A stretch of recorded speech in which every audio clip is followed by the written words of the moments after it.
you join us at Houghton Ferry Terminal on the island of Orkney, where we're going to start a wee adventure. We're getting a boat across to the magical, haunting and indeed probably haunted island of Hoy.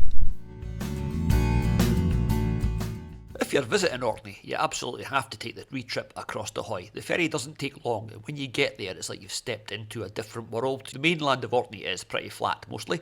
This bit is big mountains and huge cliffs, and of course the famous Old Man. And apparently, if you believe all the marketing hype, there might even be some puffins. And I thought I would see what I could see on the way across, but the first thing that I could see was that Daisy's roof needs a bit of a wash. Oh yeah, and do you like our new signs?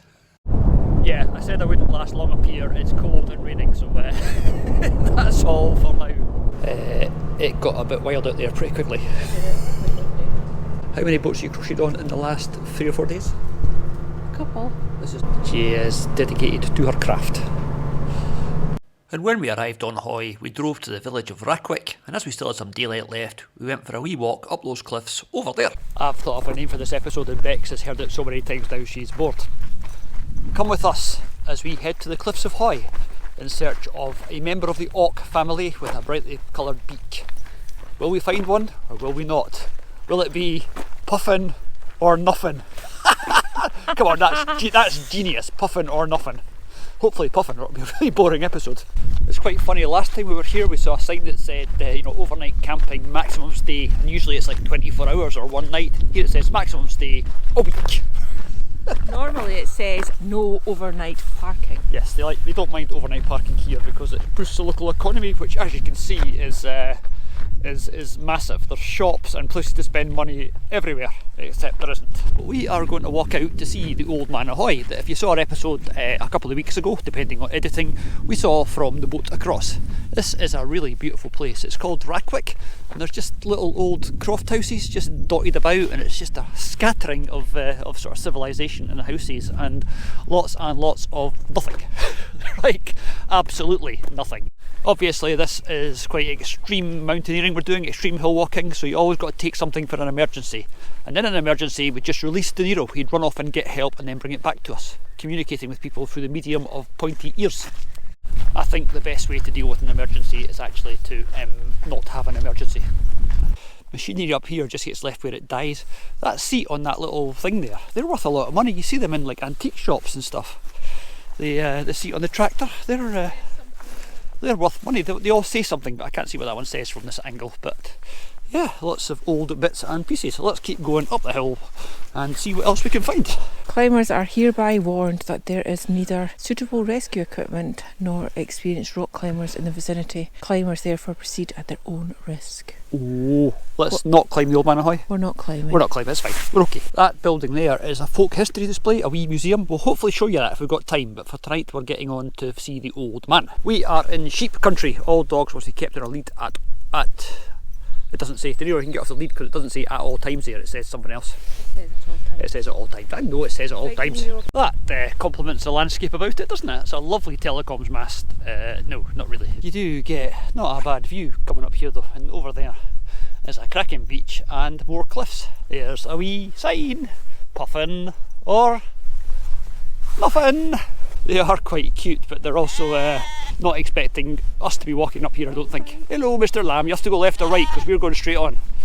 I love the way he's like, I'm going to run and what? No, I'm not. What? Help! And that's what it thinks of greyhounds. What do you think, Bex? Should we show them a nice view? Yeah, go on then. That's not bad, is it?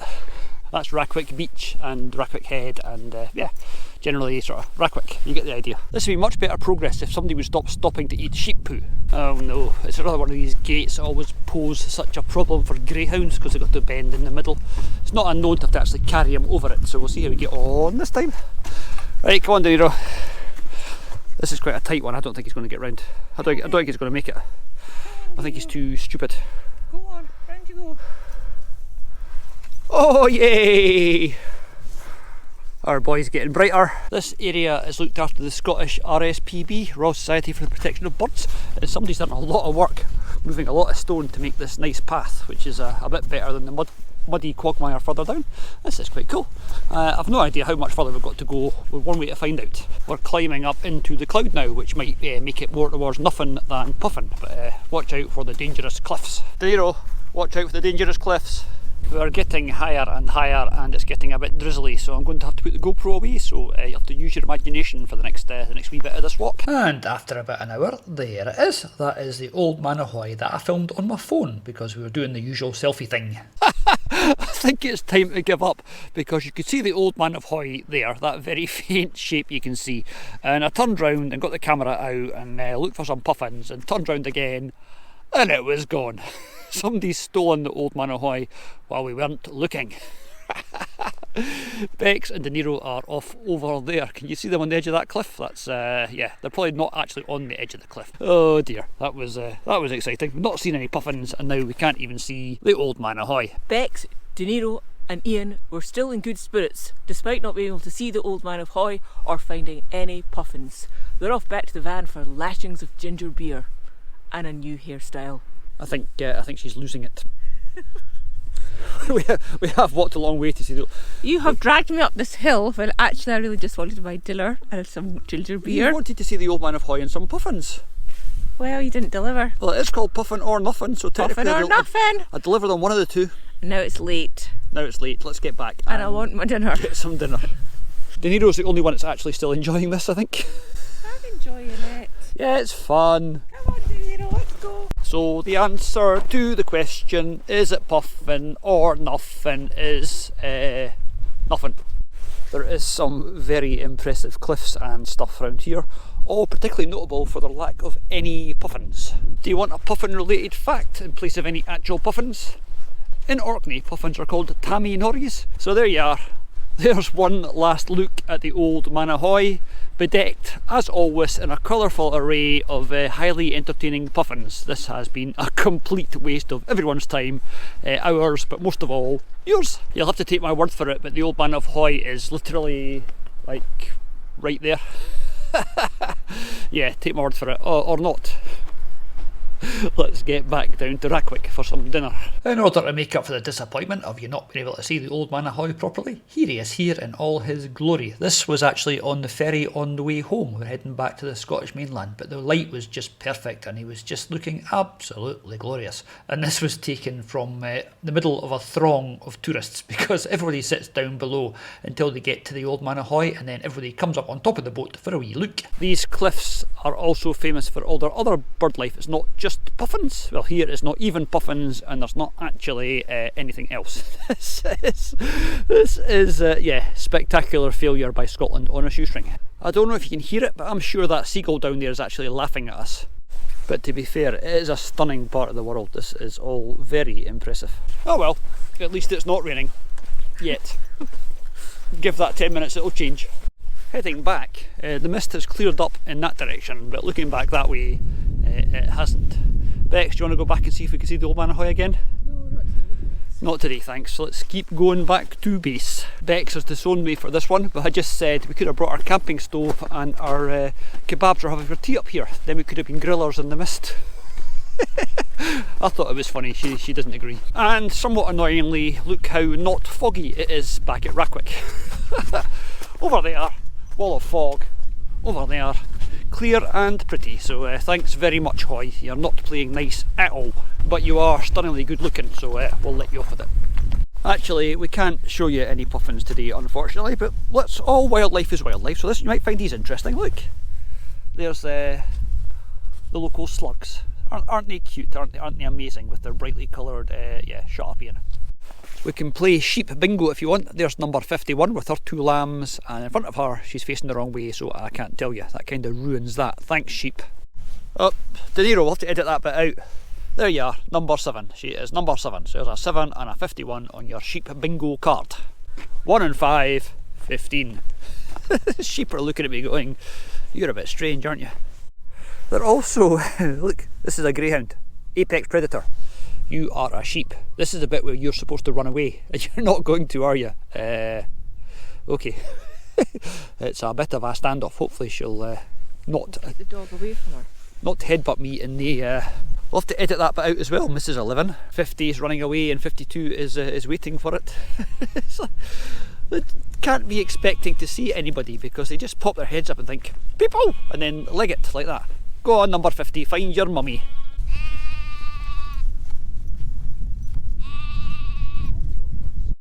We'll split these two sheep 50.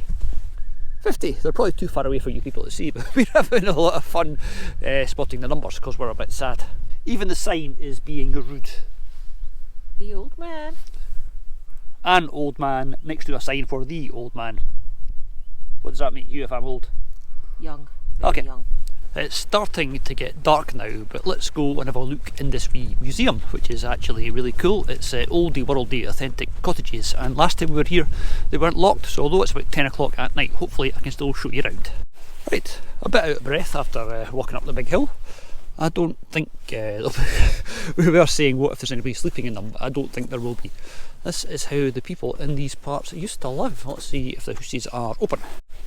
Ah, it is a bit dark. Let's see if we can get a bit of light on the proceedings. Not really. Okay, so this is lots of old family history. It's always quite cool. There's a nice dresser with some nice plates and stuff in it. Oh, some bottles. And oh, there's some crock pots and stuff, and an Orkney chair. Orkney chairs are quite distinctive. They've got this sort of woven back on them. That's a fascinating fact for you. Right, this is quite cool. That is the fireplace, and up there I'm guessing we'll find a bedroom. Hopefully we won't find anybody that says boo, or I will definitely poop. Oh yeah, this is the bedroom. Let's get close enough for the light to actually. This is actually, I'm realising, a bit of a waste of time because it is pitch black. What, eh? What? 105 years ago. Alright, Scotland invented sexy underwear, apparently. That's not what I expected to see. Okay, so that was that one. There's one over there, and there's this one here with the very low roof, so let's hope there's nobody in here. At least this one is slightly better lit, with fishing gubbins, Rackwick fisherman near the Old Man Ahoy. That's what the Old Man Ahoy looks like. We couldn't actually see it, as you probably noticed. Yeah, so it's just a wee authentic oldie worldy fisherman's cottage. How nice. Right, okay, that's enough of that. It's dark. This is probably not great television, so let's go back outside. They're all built very close together, I'm guessing for sort of protection from the weather. There's a door. Behind that door there will be more dark stuff. Around here there is oh, there's another door. This one doesn't appear to have any windows, so let's have a wee look. I'll bet it is oh, it's an animal buyer thing. There's a big wheel of a cart of some sort. There's some straw. Yeah, so very interesting. I've rapidly come to the conclusion we're actually a bit rubbish at this YouTube thing, because you see other channels and it'd be somebody in a sort of willowy dress wafting in and out of these buildings with sort of ambient background music. You get me staggering about the dark going, I can't see anything. Scintillating television, professionally produced as always. But we really enjoy doing this, and we're just glad that anybody actually watches it. So if you are watching, thank you very much. If you are watching, duh. If you're not watching, then you wouldn't know what I'm just gibbering now. It's been a long day and I just want to get back now and get my dinner. So I'm heading back down to Daisy, who is way over there. Bex and De Niro were more sensible than me. They decided against going into the wee museum, which was probably quite wise, although it is quite interesting. And I've just realised that I've walked down that hill and I have got no idea where the path goes. Although there were no puffins, it has been an amazing walk. It's so nice now that we're getting on towards summertime, and it's like I say, it's 10 o'clock at night almost, and it's still daylight, which is a massive bonus, especially if you're walking back from the Old Man Ahoy, which thankfully did put in an appearance, because we would have walked right past it if it had been 5 minutes later. It's all just a wee bit glorious and impressive and majestic and whatever other words you want to use. This is a magical place. And for anybody who's missing our in-depth botany lessons, these are really strange feathery white ones, which I've never seen before. They're quite delicate though. And over there Those are just wee yellow ones. That's definitely enough for one day. We'll see you guys tomorrow. After the rain and drizzle yesterday, look what I've woken up to this morning. That looks a tiny little bit different. There's the big cliffs over there, and there's the puffin covered mountains of the Isle of Hoy. And there's De Niro, who walked 10 kilometres last night out to the Old Man and back in the drizzle, and is now he's like, I've got sore legs, just leave me here. And if you want proof of how old school my wonderful wife is, she's writing a postcard to her mother. Aww, look. We'll not say it's a postcard we got free on the boat though, will we? We'll not mention that bit. Okay. When's the next post? Week on Thursday. A week on Thursday. And if you thought the excitement of not seeing any puffins was too much for you, well, hold on to your underpants, because now we're going to go and look at a stone with a big hole in it. And for those of you who are into ghosties and folklore, you'll like this. It's got an amazing story behind it. In fact, it's got several amazing stories behind it, which means you can pick your favourite. And this is it. It's called the Dwarfie Steen, the Dwarvish Stone, which apparently is a name given to it by the Vikings when they were across in this part of the world. And, well, what do you think? Was it carved 5,000 years ago by Neolithic man as a place for the dead? Is it to do with sort of dwarfs and stuff like that? Or was it the prison for a giant who punched his way out? Let's go inside and see if we can figure it out. Or in this day and age of the internet, was it done by aliens? Because there's no way people could have done this themselves. It's not very big. First question from Bex. Why is there hay in here? No idea. Maybe people sleep in here. Second question. What do you think? Definitely looks like aliens to me. They reckon a giant was actually imprisoned here and he punched his way out. I think it's probably safe to say it's 5,000-year-old Neolithic Orkney men. And women. And women. Here we are alive from inside a 5,000-year-old chambered tomb, I think. I think that's probably where the cremated remains were put and offerings were put here. That would be my guess. If it was dwarfs, well, even dwarfs would bang their head coming in here. And if it was aliens, you're an idiot. Actually, Beck just asked a good question. I hadn't actually occurred to me. Was this once like a plug stone that blocked the entrance? It'd have to spin round through 90 degrees, but yeah, it could be. Yeah, it looks like it would. Yeah, that's pretty cool. And now, because I'm a big kid, I've got to climb up on top of it. There he goes. Look how happy he is up there. Ta-da! Ta-da! He's had his fun, he's coming back to his camera. I'm only getting very small amounts of camera responsibility. Have you been talking about me? No. And after I've done my my in-depth commentary, I've actually found a sign that tells us what it really is. Blocking stone entrance passage. Post-medieval hole in the roof, that's full of concrete up there. I saw that when I was up on top. Pillow-shaped ledge you saw inside. Oh, there's some graffiti. 5 is Hugh Miller's graffiti, and William Mouncey's graffiti is 7, which is on the outside by the looks of it. And Victorian fire damage. William Mouncey was a former British spy, and in 1850 he carved the Persian words, "I have sat 2 nights and so learned patience." And then the renowned Victorian geologist Hugh Miller left his name in 1848. Oh! Sing or hum loudly within the tomb to experience its remarkable acoustic properties. Hit the right note and the air inside the stone will resonate. We're off to do the Puffin or Nothing song. Oh, on the way in there is some more graffiti from TB, and on the back wall you can't actually see anything, I don't think. This is worse than looking at gravestones. I think there's some letters there, but it's all, yeah. Just take it from Bex that there's actually somebody's name carved on there. Will we see puffins or will we see nothing? Oh, there we go actually. Oh, that's weird. No, it's low. You probably can't hear it on the camera, so I'm just wasting your time, but it's a real resonant boom.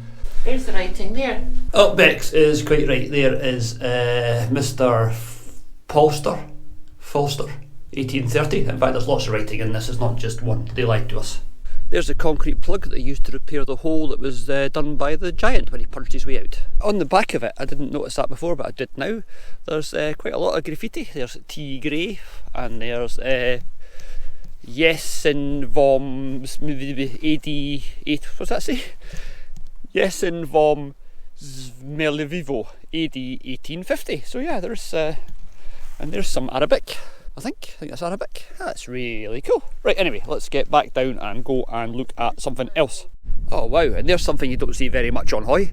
There's some tourists coming up the hill. And while we're passing, that's the grave of Betty Corrigan, who committed suicide and couldn't be buried in a Christian cemetery, so she's actually buried between the two parishes on Hoy, which is why her grave is out here in the middle of nowhere. It really is a beautiful spot, but we can't stop for a closer look. This trip, we're going for coffee. Bex saw this place on the internet and said, I'll go to Hoy if we can go to Emily's Cafe, and wait till you see Emily's Cafe. It is like the cutest place you're ever going to see. Look at it, it's just such a nice wee building. It's, yeah, we're going to quite like Emily's. And then I'm going to tell you about that thing on top of the hill over there. It's also dog friendly, but as Beck says, we'll leave our dog in the van. He's poor thing can hardly walk this morning. Into Emily's Cafe we go. Oh wow, what nice. They cater for everyone here. They've got a menu for Bex, and they've got a bus for me to play with. Brum brum brum brum brum brum brum. Brum brum brum brum brum brum brum brum brum brum brum brum. Right, decisions to be made. It'll be a coffee and one of those scones times 2. We are nothing if not predictable. It is a really nice looking scone and a really nice cup of coffee, and Bex has started. You've got to get the photos first for the food blog, Bex. You can't just start eating it. And now we're suitably caffeinated. The next stop is Lyonesse Military Cemetery, which is actually a naval cemetery because Hoy was a major naval base during both wars. And this is a really interesting place. You can walk around here and read the names of men and the names of ships that are now sort of fading from memory. HMS Warspite, HMS China, HMS Malaysia, etc. One you might have heard of is HMS Belfast, which is now part of the Imperial War Museum, and it's docked in London on the River Thames. So if you're ever down there, you can visit it. And personally, I think the most interesting part of the cemetery is over in this corner. These stones are all German and are from the First World War. So if you're wondering why there's First World War German war graves on Hoy, what we need is a wee bit of history.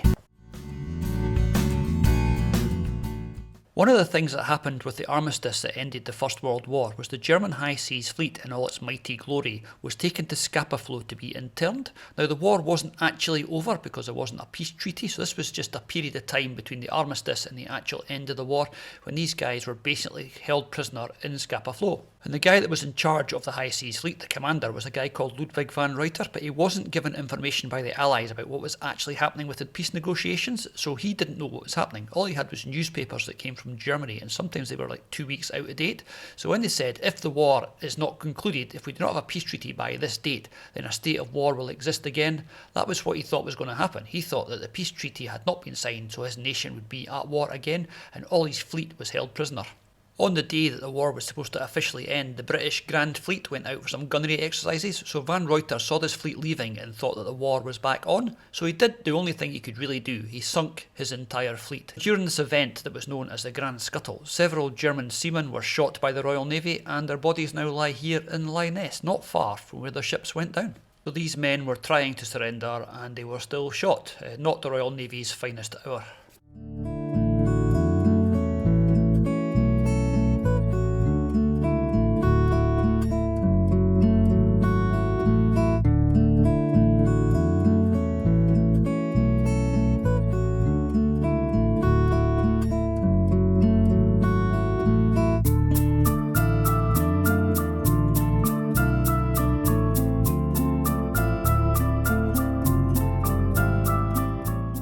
Come a bit further up the hill to look at that massive building that we saw on the skyline a wee bit earlier, and this is it. This is the Second World War Communications Centre for the Royal Navy. I always thought this would be a great place to have a museum, but for now it's just sitting derelict and empty. And also accessible for a wee look round if you're feeling brave. Now all the black stuff on the ground is actually sheep poo, because the first time I came in here the sheep were running through it, and yeah, one of them came out of a room as I was walking in and I just about died. I think it's the biggest fright I've ever had in my entire life. There's no sheep in it today, but there's still lots and lots of muck and mud, and yeah, it's not altogether pleasant, but it is very, very interesting. With cracking views out over Scapa Flow. During the war, this place would have been an absolute hive of activity with lots of women working here. The men were off on the ships and the women were here running the command centre. As you'd probably expect, the building has been pretty extensively gutted, but it does have good views of Daisy. Hello, Daisy. Bex is sitting up in there crocheting while I'm walking about through all this muck. One of the few bits that's sort of left that reminds you that there were people here and what it was actually like is if you go down to the very end of this corridor, there are the toilets. There you go, told you. That is the ladies' toilets, which there is nothing left of, and over here there is the gentlemen's toilets, which you can actually see is definitely toilets. I'm not making it up, because one of the few things that they actually left in this building when it was all decommissioned was the urinals, possibly because they're too heavy to move. So there you are, quite interesting but not entirely pleasant. I'm not sure if that is mud or something, yeah, I'm not sure what that is, but ew. Our final port of call on this wee visit to Hoy is the museum at Lyness. That is a signalling light, and there's a signalling light on top of that building we were just looking at, and there you can see the operator signalling out to ships out in Scapa Flow, which is quite interesting. And that's them down there as well, a bunch of happy looking ladies, obviously happy in their work and doing their bit for the war effort.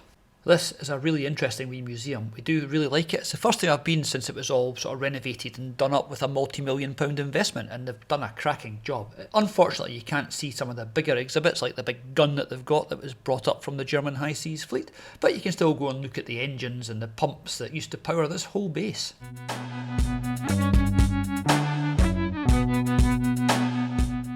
It's not all human interest. This is a dog collar that was from the ship's dog of HMS Hampshire that unfortunately drowned when the ship hit a mine and sunk. It was found on the beach on Orkney, and interestingly the dog was a lieutenant.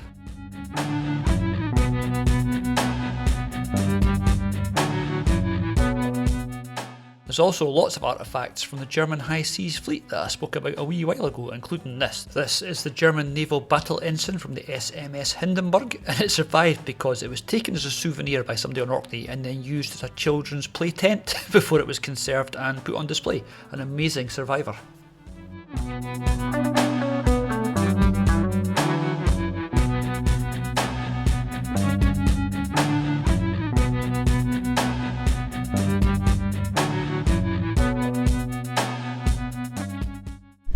So that's it for a very quick look round Hoy. Let's have a wee last whiz round, because that is our boat coming across from the mainland to take us back to the mainland. That is the Orkney mainland. When they say mainland up here, they don't mean like mainland Scotland, they mean Orkney mainland. And that over there, that I forgot to even go and look at, is a Martello tower. That was a defensive tower built in case the French should attack, or sometimes the Americans, depends who we're at war with at that particular point. Okay, for all you disappointed puffin spotters, we're going to go and have another try. We are now on Marrick Head on the mainland of Orkney, so yeah, let's go and see if we can find any puffins. It's a bit windy, so I probably won't be doing much talking. What do you mean, thank goodness for that? It is really, really pretty, and behind Bex, that is Marrick Head. So we're definitely in the right place, because we've got it in writing. If it's not there, that is breach of contract, and we are going to sue RSPB Scotland. We are up at the top of the hill, and that is the Kitchener Memorial to Lord Kitchener. Now, if you're British, or even if you've got an interest in World War I, you know the guy with the big moustache doing "Your country needs you"? Well, that was Lord Kitchener, and he died just over there when HMS Hampshire hit a mine. He was on his way to Russia to do some political dealings and never made it. But yeah, that is his memorial, which is quite impressive. I've never been to it so far, and now I've seen it, so I'm quite happy. But we'll be more happy if we see puffins.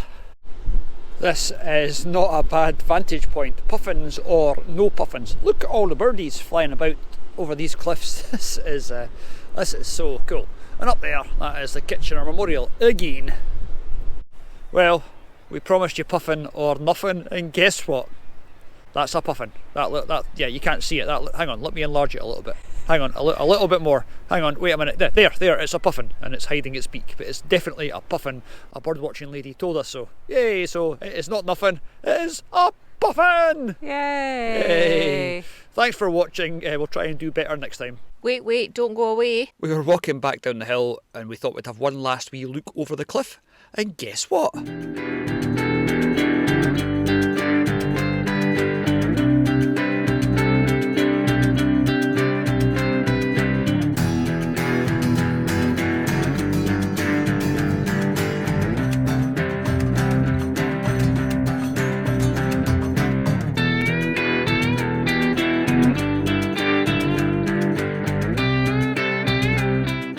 So little puffin, what do you think of our efforts to find you and your wee pals? Charming.